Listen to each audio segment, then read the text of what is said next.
একদিন নবীজির দুধমাতা হযরত হালিমার ছাগল শিয়াল এসে তুলে নিয়ে যায়। ছেলের মুখে ছাগল তুলে নিয়ে যাওয়ার কথা শুনে হযরত হালিমা উদাস হয়ে যান। দুধমাতা হালিমাকে উদাস দেখে প্রিয় নবী সাল্লাল্লাহু আলাইহি ওয়াসাল্লাম জঙ্গলের দিকে রওনা দেন।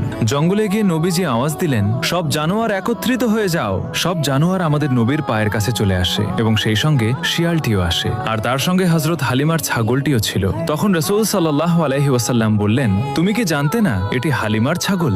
শিয়ালটি বলল, আপনি অনেকদিন হলো জঙ্গলে আসেন না, এই কারণে আমরা ছাগলটিকে ধরে নিয়ে এসেছি যাতে আমরা আপনার দিদার করতে পারি। এ কথা বলে সব জানোয়ার সিজদায় লুটিয়ে পড়ল। তখন আমাদের নবী সাল্লাল্লাহু আলাইহি ওয়াসাল্লাম হযরত হালিমার ছাগল নিয়ে জঙ্গল থেকে ফিরে এলেন। আমাদের নবীজির প্রেমে সারা দুনিয়ার মাখলুকাত মাতোয়ারা ছিল।